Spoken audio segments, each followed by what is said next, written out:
Yeah, you know the vibe. Welcome back, all my addict fanatics. Let's ride. Step in the door, we up in the rafters. Dust on the box, but it's gold we're after. Old school games, cards, tapes, antiques. Every little piece got a wild story to speak. Flip that lid, hold it up to the lens. Memories hit, feel it rush through your friends. From the shelf to the screen, that magic habit. You tuned in for more Andy's Attic. Welcome back, all my addict fanatics. Hit that like, make the comments go manic. Treasure on the floor, every find is dramatic. You're rocking with the one, Andy's Attic.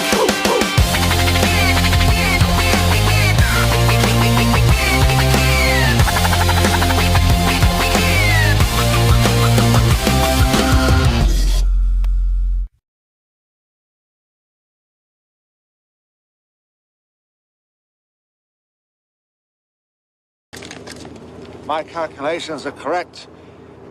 When this baby hits 88 miles per hour, you're gonna see some serious shit.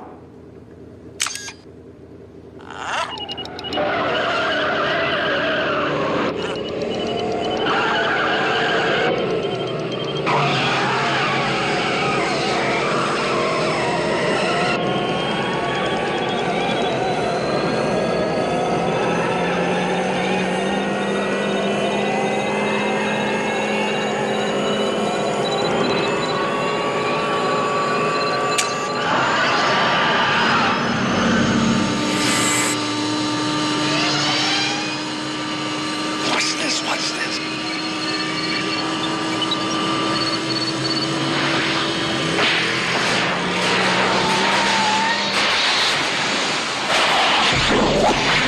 All right, welcome back, all my attic fanatics.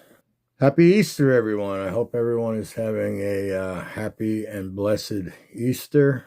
Hope the kids are all done with their Easter egg hunts. We couldn't do it here today because it's raining cats and dogs. But anyway, as you can see in front of you, this week's episode is going to involve the 1984 Topps Baseball Rub Down. I always say two is better than one. Well, you see three in front of you. So these were pretty cheap, very, very affordable. And they're a fun little set, as most of the ones that I've been showing lately. All right, so there were 36 packs per box, 32 different sheets, 2 sheets per pack, plus 1 stick of gum. There's 32 unique sheets featuring 112 different players, and the sheets measured 2 3/8 by 3 15/16. Altogether you have 26 Hall of Famers, which is about a quarter of the set. And there's other stars and figures that we all could probably agree on deserve to be in the Hall of Fame, such as Pete Rose. But you got Nolan Ryan, you got Mike Schmidt, you got Steve Carlton, you have Reggie Jackson, Ozzie Smith, bunch of Hall of Famers. They also came out with these in 1985. The only difference being they were green packs, green boxes, and they added a few players to the mix, notably Dwight Gooden, Don Mattingly, and Tony Gwynn. So we might go into that on a future episode, but today we're focusing on the 1984. Here is a pack that I've already pulled out of one of these boxes that I got to put back in there, but this is what they look like. You could actually, they had a window that you could actually see some players, so you kind of could try and figure out who you were going to get to try and build that set or your preferred superstars. There's Teak, Rubber Band Man, Ticovey from my Pirates. So anyway, we'll set that right here.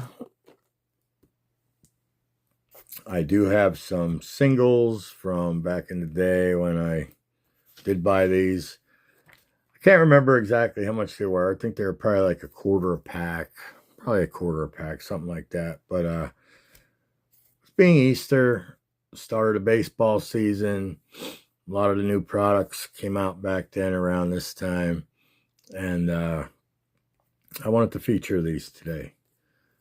So I'm going to start off by showing you some that I have, some singles that I have, and what they look like outside of those packages. Here is, and like I always say, two are better than one. So you got your two Nolans, Larry Parrish, Hoyt Will, or Lamar Hoyt. I don't want to say Hoyt Wilhelm, but no, he wasn't playing anymore by that time. But Lamar Hoyt, we got George Brett and the Hawk, Paul Molitor. So you got three Hall of Famers on this one here, and then you got Alan Wiggins from the Padres. They came with multiple players on each sheet. They also came with the bats and the balls, and some featured gloves as well, as this Dale Murphy and Dave Winfield, Ken Singleton, and Jeff Leonard. I know him by Jeffrey. Anyway, you see the bats, the balls, the gloves. These were really cool. Like I said, 85, they were only out 2 years. 84 and 85, they only produced these, with the only difference being, like I said, those few players and the color of the boxes and packs. Here we have a Stashy Stash. We got Davey Lopes there with the Stashy Stash. Shed some light on the situation here, so you can see it a little better. You got Steve Sachs, Leon Durham. But Stashy Stash, Davey Lopes. I will be nominating him again this year, and you guys will have to deal with me running a campaign once again till he gets in. All right, so those are a few of them. I'm going to try to keep this minimalized. I have quite a few here, and I don't need to show all of them.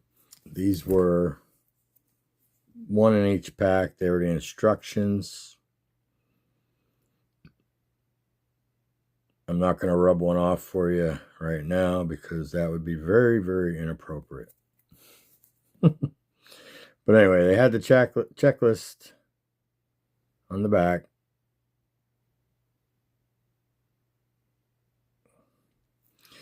And these, I have one PSA copy, mainly for the Jason Thompson.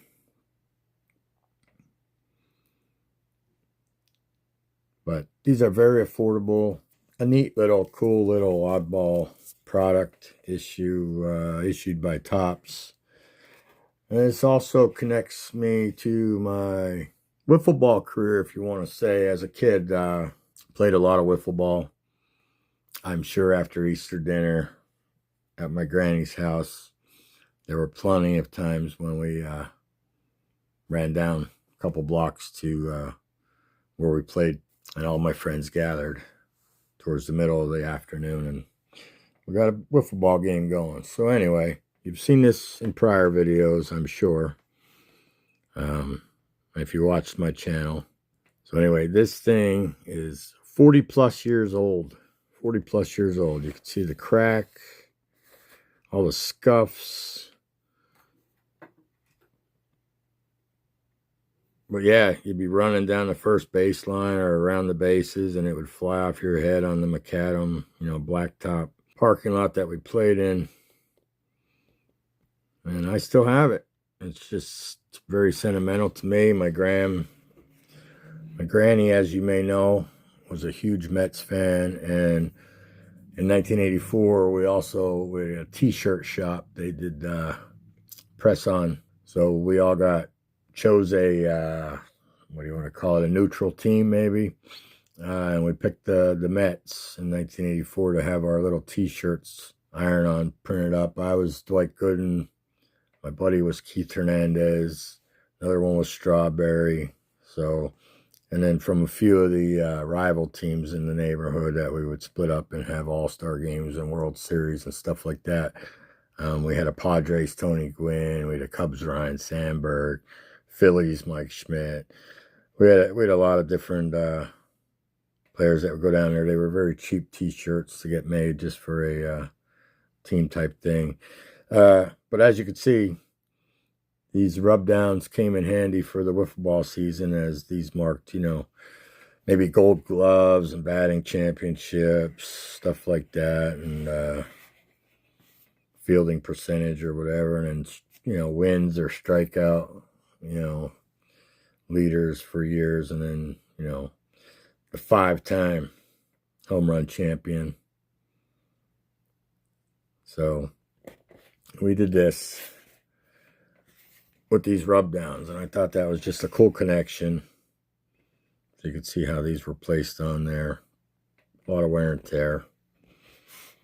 And like I said, 40 plus years old. So I was in 84, I was 13 going on 14. I'm now going 56 in August. So you do the numbers, you do the math. All right.